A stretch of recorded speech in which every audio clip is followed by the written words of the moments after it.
Pop ഫ്രാൻസിസിനെ അനുസ്മരിച്ച് Thamarassery bishop Remigiose ഇഞ്ചനാനിയിൽ നമുക്കൊപ്പം ചേരുന്നുണ്ട് ഹെലോ മലയാളത്തിൽ. ഫാദർ നമസ്കാരം, സ്വാഗതം ഹെലോ മലയാളത്തിലേക്ക്. Good morning.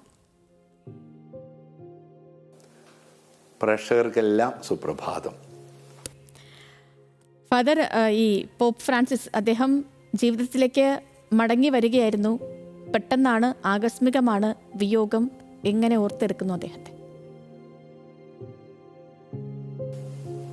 ഫ്രാൻസിസ് മാർപ്പാപ്പയുടെ വിയോഗം അപ്രതീക്ഷിതം. എന്നാൽ അപ്രതീക്ഷിതമായിരുന്നോ എന്ന് ചോദിച്ചാൽ അല്ല എന്ന് നമുക്കറിയാം. കഴിഞ്ഞ മാസങ്ങളിൽ മാർപ്പാപ്പ രോഗിയായിരുന്നു, മരണത്തിൻ്റെ വക്കിലെത്തിയിരുന്നു. നമ്മെ സന്തോഷിപ്പിച്ചുകൊണ്ട് അദ്ദേഹം വീണ്ടും തിരികെ വരികയും സെൻറ്റ് പീറ്റേഴ്സ് ചതുരത്തിൽ വരികയും ആളുകളെ എല്ലാവരെയും സന്ദർശിക്കുകയും എല്ലാം ചെയ്തു. ഇന്നലെ ഈസ്റ്ററിനോടനുബന്ധിച്ച് മാർപ്പാപ്പമാർ നൽകുന്ന എല്ലാവർക്കും ലോകം മുഴുവന് വേണ്ടിയുള്ള ആശീർവാദവും മാർപ്പാപ്പ നൽകി പ്രാർത്ഥിച്ചു. മാർപ്പാപ്പയെ നമുക്ക് നൽകിയ ദൈവത്തിൻ്റെ വലിയ സ്നേഹത്തെ ഓർത്ത് നന്ദി പറയുകയാണ്. ഈ കാലഘട്ടത്തിൻ്റെ നക്ഷത്രമായിരുന്നു മാർപ്പാപ്പ. നക്ഷത്രം നോക്കിയാണല്ലോ പൂജരാജാക്കന്മാർ സഞ്ചരിച്ച് യേശുവിനെ കണ്ടെത്തിയത്. മാർപ്പാപ്പ ഒരു നക്ഷത്രമായിരുന്നു. മാർപ്പാപ്പയുടെ കാൽപ്പാടുകളെ പിൻചൊല്ലുക ക്രൈസ്തവരുടെ ഉത്തരവാദിത്വമായിരുന്നു. ആ വലിയൊരു സഹായം നമുക്ക് നഷ്ടപ്പെട്ടിരിക്കുകയാണ്. ഈ കാലഘട്ടത്തിൻ്റെ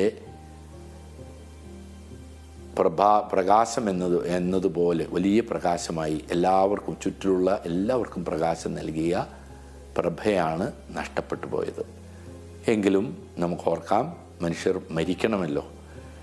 നിത്യതയിൽ സ്വർഗത്തിൽ അദ്ദേഹം കൂടുതൽ കാര്യങ്ങൾ ചെയ്യുമെന്ന് തന്നെയാണ് എൻ്റെ പ്രതീക്ഷ. ഫാദർ, 130 കോടിയോളം വരുന്ന സഭാവിശ്വാസികളെ സങ്കടത്തിലാക്കിയാണ് മാർപ്പാപ്പ കാലം ചെയ്തത്. പിതാവെ, മറ്റൊരു കാര്യം, ഈ സഭാവിശ്വാസികളെ മാത്രമല്ല, മനുഷ്യപക്ഷത്ത് നിലയുറപ്പിച്ച് നിൽക്കുന്ന എല്ലാ മനുഷ്യർക്കും വേണ്ടി സംസാരിച്ചിരുന്നയാളായിരുന്നു പോപ്പ് ഫ്രാൻസിസ്. തീർച്ചയായിട്ടും. കാരണം ഏറ്റവും പ്രധാനപ്പെട്ടത് ഈ നൂറ്റാണ്ടിൽ നമുക്ക് ഈ കാലഘട്ടത്തിൽ കാണുന്നത് കുടിയേറ്റമാണ്. കുടിയേറ്റത്തിനുള്ള കാരണം, എല്ലാ കാലത്തും കുടിയേറ്റമുണ്ട്, പക്ഷേ കുടിയേറ്റത്തിൻ്റെ ശക്തമായ നീക്കങ്ങൾ നമുക്ക് കാണാൻ സാധിക്കും. അപ്പോൾ സാമ്പത്തികമായിട്ട് കൂടുതൽ ഉയർന്ന സ്ഥലങ്ങൾ കണ്ടെത്തി ആളുകൾ കുടിയേറും. പക്ഷേ സ്വാർത്ഥരായിട്ടുള്ള ആളുകൾ കുടിയേറ്റം നിയന്ത്രിക്കുകയാണ്. വിവിധ രൂപത്തിൽ വിവിധ നിയമങ്ങൾ നടപ്പിലാക്കിക്കൊണ്ട്, മതിലുകൾ സൃഷ്ടിച്ചുകൊണ്ട് മാർപ്പാപ്പ കുടിയേറ്റക്കാർക്ക് പക്ഷം ചേർന്നുകൊണ്ട് മാർപ്പാപ്പ സംസാരിക്കുകയാണ്. എത്രയോ കുടിയേറ്റക്കാരെ നിങ്ങൾ സ്വീകരിക്കുക, നിങ്ങളുടെ ഭവനങ്ങളിൽ സ്വീകരിക്കുക. അവർ കടന്നു വന്നില്ലേ? അവർ ജീവിച്ച സാഹചര്യങ്ങൾ കടന്നു വന്നില്ലേ? മാർപ്പാപ്പ ചോദിക്കുന്നുണ്ട്. വെറുതെ ചോദിക്കുക മാത്രമല്ല, കുടിയേറ്റക്കാർക്കായിട്ട് മനോഹരമായൊരു ശില്പം മാർപ്പാപ്പ തൻ്റെ സെൻറ്റ് പീറ്റേഴ്സ് ചതുരത്തിൽ പ്രത്യേകമായിട്ട് സ്ഥാപിച്ചു എന്ന് പറയുമ്പോൾ കുടിയേറ്റക്കാർക്കുണ്ടായിരുന്ന മാർപ്പാപ്പയുടെ ഒരു സമീപനം ഇത്ര പ്രത്യാശ നൽകുന്നതാണ്. മാർപ്പാപ്പ തൻ്റെ ഭവനം അവർക്കായിട്ട് തുറന്നു കൊടുത്തു. അവർ ഭക്ഷണം കിട്ടുകയില്ല, അവർക്ക് ഭക്ഷണം കൊടുക്കാൻ ആവശ്യപ്പെട്ടു. എന്തെല്ലാം പ്രവർത്തനങ്ങൾ എല്ലാവരോടും, എല്ലാ മെത്രാന്മാരോടും പറയുകയാണ്. കുടിയേറ്റക്കാരായിട്ട് വരുന്നവരെ നിങ്ങൾ സ്വീകരിക്കണം, നിങ്ങളുടെ ഭവനങ്ങൾ തുറന്നു കൊടുക്കുക, ദേവാലയങ്ങൾ തുറന്നു കൊടുക്കുക. ലോക സമാധാനത്തിനായിട്ടാണ് മാർപ്പാപ്പ പ്രവർത്തിച്ചിരുന്നതെന്ന് നമുക്കറിയാം. ലോക സമാധാനം എല്ലാ എല്ലാ നേതാക്കളോടും മാർപ്പാപ്പ ആവശ്യപ്പെടുകയാണ്. യുക്രൈൻ യുദ്ധം ഇല്ലാതെ ആകുന്നതിന് വേണ്ടി മാർപ്പാപ്പ കഠിനമായിട്ട് പരിശ്രമിച്ചിരുന്നു.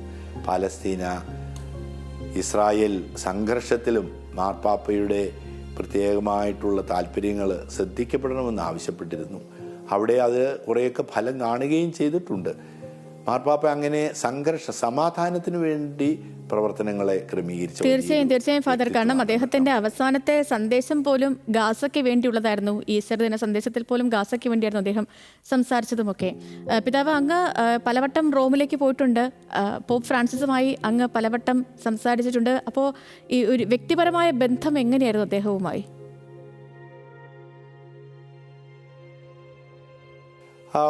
ഊഷ്മളമായ ഒരു സമീപനമാണ് മാർപ്പാപ്പയ്ക്ക് ഉണ്ടായിരുന്നത്. അത് നഷ്ടമായല്ലോ എന്ന് ഞാൻ ഓർക്കുകയാണ്. ഞാൻ വിശുദ്ധ ജോൺ പോൾ രണ്ടാമൻ മാർപ്പാപ്പയെ കണ്ടിട്ടുണ്ട്, സംസാരിച്ചിട്ടുണ്ട്. ബെനഡിക്ട് മാർപ്പാപ്പയെ കണ്ടിട്ടുണ്ട്, സംസാരിച്ചിട്ടുണ്ട്. അവരോടൊക്കെ കൂടെ ഉണ്ടായിട്ടുണ്ട്. എന്നാൽ അതിൽ നിന്നെല്ലാം വ്യത്യസ്തനായിരുന്നു ഫ്രാൻസിസ് മാർപ്പാപ്പ. വളരെ യാതൊരു ഔപചാരികതയും ഇല്ലാതെ നന്നായിട്ട് ചിരിച്ചുകൊണ്ടാണ് നമ്മളെ സ്വീകരിക്കുക. നമുക്ക് എത്ര സമയം വേണമെങ്കിലും മാർപ്പാപ്പയോടൊപ്പം ചിലവഴിക്കാൻ അദ്ദേഹം അനുവദിച്ചിരുന്നു.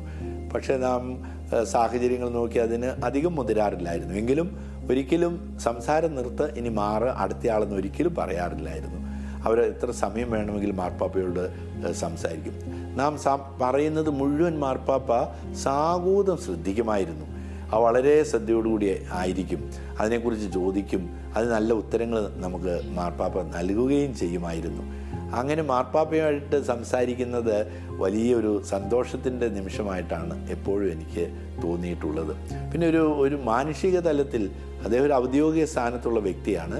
നമ്മൾ ഭക്ഷണം കഴിച്ചോ, നമുക്ക് എന്തെങ്കിലും ഭക്ഷണം ആവശ്യമുണ്ടോ, ടോയ്ലറ്റ് സൗകര്യങ്ങൾ നിങ്ങൾക്ക് ആവശ്യമുണ്ടോ, ഇത്തരം കാര്യങ്ങൾ ഇതൊന്നും മാർപ്പാപ്പയ്ക്ക് ചോദിക്കേണ്ട കാര്യങ്ങളല്ല, ഔദ്യോഗിക സന്ദർശനമാണ്. പക്ഷേ മാർപ്പാപ്പ പറയാൻ we are all human beings. അതായിരുന്നു മാർപ്പാപ്പ ഞാൻ കാണുമ്പോൾ ഒരുമിച്ചുള്ള സന്ദർശനത്തിലൊക്കെ മാർപ്പാപ്പ all are human beings, we have to understand it. നമ്മളെല്ലാം സാധാരണ മനുഷ്യരല്ലേ, മാനുഷികമായ ആവശ്യങ്ങൾ എല്ലാവർക്കും ഉണ്ടല്ലോ എന്ന് മാർപ്പാപ്പ സ്വതസിദ്ധമായ പുഞ്ചിരിയോടുകൂടി പറഞ്ഞത് ഞാൻ പ്രത്യേകമായിട്ട് ഓർക്കുകയാണ്. ഞങ്ങൾ ഒരുമിച്ചിരിക്കുമ്പോൾ അവിടെ കസേരയുടെ കുറച്ചുകൂടി അടുത്തിരിക്കണമെന്ന് തോന്നി. മാർപ്പാപ്പ തന്നെ ആ കസേരയൊക്കെ അവിടെ നിന്ന് എടുത്തു കൊണ്ടുവന്ന് കൂടുതൽ സമീപത്തേക്ക് ഇട്ടുകൊണ്ട് ചർച്ചകളൊക്കെ തുടങ്ങുന്നത്. ഇതിൽ നിന്ന് എന്താണ് സൂചിപ്പിക്കുന്നത്? ഒരു ഔപചാരികതയില്ല മാർപ്പാപ്പയുടെ പ്രവർത്തനങ്ങളിൽ. നമുക്കൊരു ഊഷ്മളത അതിൽ നിന്ന് അനുഭവപ്പെടുക. എപ്പോഴും സന്തോഷത്തോടുകൂടി സ്നേഹത്തോടുകൂടി ഇടപഴകിയ ഒരു മാർപ്പാപ്പയാണ് വ്യക്തിപരമായിട്ട് നമുക്ക് നഷ്ടപ്പെടുന്നതെന്നാണ് എൻ്റെ ചിന്ത. ഫാദർ, പരിശുദ്ധ പിതാവ് അദ്ദേഹം ഈ ലോകത്തിന് നൽകിയ സംഭാവനകൾ അത് വിലമതിക്കാനാവാത്തതാണ്. ഈ ഏഷ്യയോടും പ്രത്യേകിച്ച് ഇന്ത്യയോടും ഒക്കെ പ്രത്യേക താല്പര്യം ഉണ്ടായിരുന്ന ഒരു വ്യക്തി കൂടിയായിരുന്നു പോപ്പ് ഫ്രാൻസിസ്. അദ്ദേഹം ഇന്ത്യയിലേക്ക് വരാനും കാത്തിരിക്കുകയായിരുന്നു അല്ലേ? മാർപ്പാപ്പ ഏഷ്യയിൽ വളരെ ശ്രദ്ധേയമായിട്ടുള്ള സംഭാവനകൾ നൽകാൻ മാർപ്പാപ്പയ്ക്ക് കഴിഞ്ഞിട്ടുണ്ടെന്ന് നമുക്കറിയാം. ഏഷ്യയെ അദ്ദേഹം സ്നേഹിച്ചിരുന്നു. അത് അവസാനത്തെ യാത്രയെല്ലാം ഏഷ്യൻ രാജ്യങ്ങളിലേക്ക് ആയിരുന്നല്ലോ. അവിടെയെല്ലാം പ്രത്യേകമായിട്ട് മാർപ്പാപ്പയ്ക്കുള്ള താല്പര്യമാണ് നമുക്ക് അവിടെ മനസ്സിലാക്കാൻ സാധിക്കുന്നത്. ലോകത്തിലെ എല്ലാ സ്ഥലങ്ങളിലുള്ളവരും ചേർത്ത് നിർത്താനുള്ള മാർപ്പാപ്പയുടെ പ്രത്യേക താല്പര്യം. നമ്മുടെ ഈ ഇന്ത്യയോടും വലിയ താല്പര്യമായിരുന്നു ഉണ്ടായിരുന്നത്. അതുകൊണ്ട് ഇന്ത്യയിൽ നിന്നുള്ള വ്യക്തികളെ വിശുദ്ധരായിട്ട് മാർപ്പാപ്പ ഉയർത്തി. അതിനേക്കാൾ ഏറ്റവും പ്രധാനമായിട്ട് എനിക്ക് തോന്നുന്നത് ഈ സാധാരണക്കാരോടുള്ള സ്നേഹത്തിൻ്റെ ഒരു അടയാളമായിട്ടാണ് ഇന്ത്യയിൽ നിന്ന് കർദിനാൾ ജോർജ് കൂവക്കാട്ടിന് നമുക്ക് നൽകിയത്. നമുക്ക് ഇന്ത്യയിൽ നിന്ന് അദ്ദേഹത്തിൻ്റെ കൂടെ ശുശ്രൂഷ ചെയ്തൊരു വ്യക്തിയാണ്. ആ ശുശ്രൂഷയുടെ മഹാത്മ്യം കണ്ടുകൊണ്ട് മാത്രമല്ല, അത് ഇന്ത്യയോടുള്ള ഏറെ പ്രത്യേകിച്ച് കേരളത്തോടും സിറോ മലബാർ സഭയോടുമൊക്കെയുള്ള പ്രത്യേകമായ പരിഗണനയാണ് ഈ അവസരത്തിൽ നമുക്ക് ഓർത്തെടുക്കാൻ സാധിക്കുകയുള്ളൂ. അതൊരു സ്നേഹത്തിൻ്റെ അടയാളമാണ്. ഫാദർ, ഏതൊരു അർജന്റീനക്കാരനെയും പോലെ ഈ സിരകളിൽ കാൽപന്തിൻ്റെ തുടിപ്പുമായി നടന്ന ഒരു പോപ്പ് കൂടിയാണ് പോപ്പ് ഫ്രാൻസിസ്. അദ്ദേഹം ഈ നമ്മൾ ഈ എപ്പോഴും പറയുന്ന പോലെ മറ്റ് വൈദിക സ്ഥാനത്തൊക്കെ ഉള്ളവരാണെങ്കിൽ തങ്ങളുടെ ഇഷ്ടങ്ങളോ അല്ലെങ്കിൽ അനിഷ്ടങ്ങളോ ഒന്നും തുറന്ന് പ്രകടിപ്പിക്കാറില്ല. പക്ഷേ പോപ്പ് ഫ്രാൻസിസ് അങ്ങനെ ആയിരുന്നില്ല. അദ്ദേഹം തൻ്റെ ക്ലബ്ബ് ജയിക്കുമ്പോൾ ആ സന്തോഷം പ്രകടിപ്പിക്കുകയും പരാജയപ്പെടുമ്പോൾ ആ ദുഃഖം പ്രകടിപ്പിക്കുകയും ഒക്കെ ചെയ്ത ഒരാൾ കൂടിയായിരുന്നു. അപ്പോൾ ചുരുക്കി പറയുകയാണെങ്കിൽ കാൽപന്ത് പോലെ ഉരുണ്ട ഭൂമിയിൽ കോടിക്കണക്കിന് വിശ്വാസികളുടെ ക്യാപ്റ്റൻ കൂടിയായിരുന്നു പോപ്പ് ഫ്രാൻസിസ്.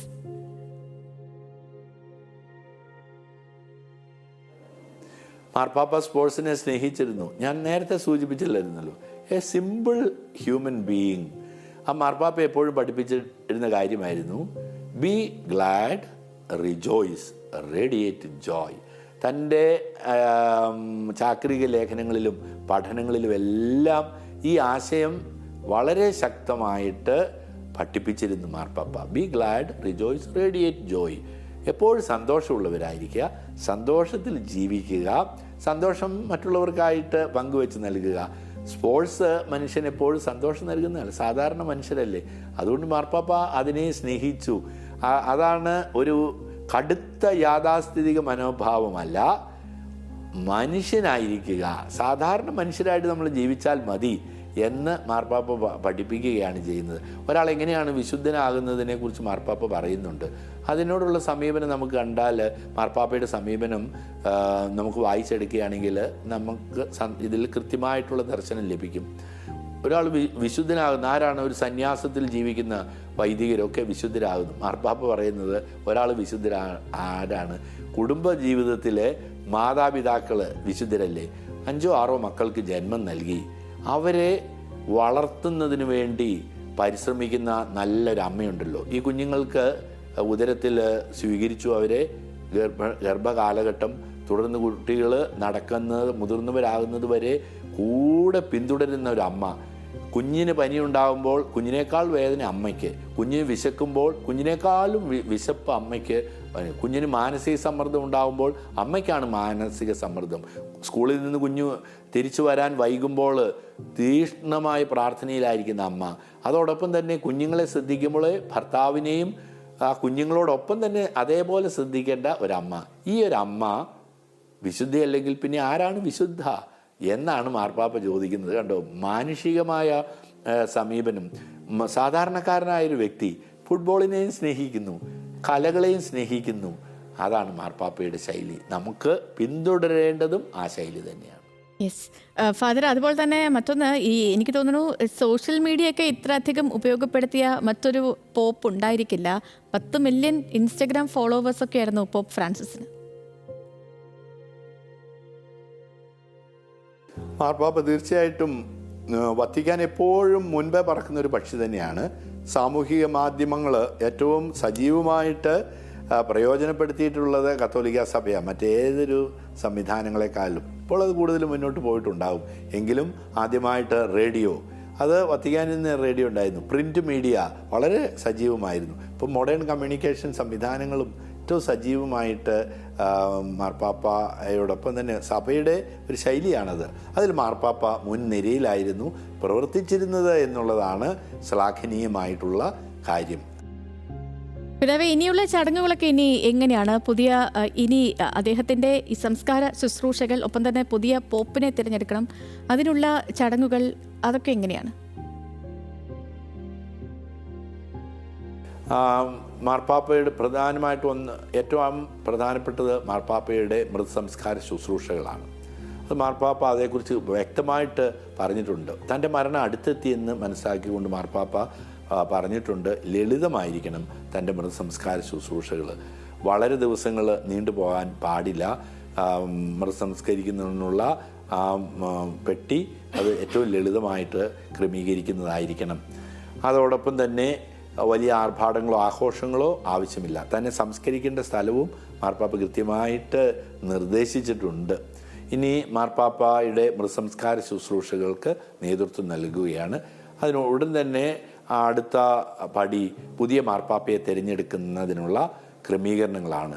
അത് കോൺക്ലേവ് എന്നാണ് അതിന് പറയുക. അങ്ങനെ കോൺക്ലേവ് കൂടുക. അത് കർദിനാൾമാരാണ് അതിൽ പങ്കെടുക്കുന്നത്. അതിൽ 80 വയസ്സ് പൂർത്തിയാകാത്ത കർദിനാൾമാർ, അവരാണ് ഈ കോൺക്ലേവിൽ പങ്കെടുക്കുക. കോൺക്ലേവിൽ പങ്കെടുക്കുമ്പോൾ അവർക്ക് ദിവസങ്ങളുള്ള പ്രാർത്ഥനകൾ, ആ പ്രാർത്ഥനകൾ അവർക്കുണ്ട്, അതിനുള്ള ഒരുക്കങ്ങൾ ഉണ്ട്. അതിനുശേഷം അവർ തിരഞ്ഞെടുക്കുമ്പോൾ 2/3 ഭൂരിപക്ഷം ലഭിക്കുന്ന വ്യക്തിയെ മാർപ്പാപ്പയായിട്ട് തിരഞ്ഞെടുക്കുകയാണ്. 2/3 ഭൂരിപക്ഷം കിട്ടുന്നത് വരെ തിരഞ്ഞെടുപ്പുകൾ തുടർന്നുകൊണ്ടേയിരിക്കും. പുറത്ത് അവർക്ക് മറ്റാർക്കും പ്രവേശനമില്ല. കർദിനാൾമാർക്ക് പുറത്തേക്ക് പോകാനും സാധിക്കുകയില്ല. അവരുടെ കമ്മ്യൂണിക്കേഷനുള്ള മേഖലകളും എല്ലാം തന്നെ റെസ്ട്രിക്റ്റഡ് ആയിരിക്കും. അവിടെ പ്രത്യേകമായിട്ട് അതിനൊരു നിയമാവലി തന്നെ തയ്യാറാക്കിയിട്ടുണ്ട്, എപ്രകാരമായിരിക്കണം എന്നുള്ളത്. അതുകൊണ്ട് പുറം ലോകവുമായിട്ട് ബന്ധമില്ലാത്തതുകൊണ്ട്, പുറം ലോക ആകാംക്ഷയോടെ കാത്തിരിക്കുന്നത് കൊണ്ട്, തിരഞ്ഞെടുപ്പ് നടന്നില്ലെങ്കിൽ കറുത്ത പുകയും, തിരഞ്ഞെടുപ്പ് നടന്നാൽ വെളുത്ത പുകയും ആകാശത്തേക്ക് പുറപ്പെടുവിച്ചുകൊണ്ട് വലിയ സന്ദേശം നൽകുകയാണ് ചെയ്യുന്നത്. അപ്പോൾ എത്രയും വേഗം മാർപ്പാപ്പയെ തിരഞ്ഞെടുക്കാനുള്ള നീക്കങ്ങളും ഇതോടൊപ്പം തന്നെ വത്തിക്കാൻ നടത്തും. ശരി, വളരെയധികം നന്ദി ഫാദർ. നമുക്കൊപ്പം ഹലോ മലയാളത്തിൽ ചേർന്നതിന്, പോപ്പ് ഫ്രാൻസിസിനെ അനുസ്മരിച്ചതിന് അങ്ങേക്ക് നല്ലൊരു ദിവസം ആശംസിക്കുന്നു. എല്ലാവർക്കും പ്രത്യേകമായി നന്ദി പറയുന്നു. നല്ലൊരു പ്രഭാതം ആശംസിക്കുന്നു.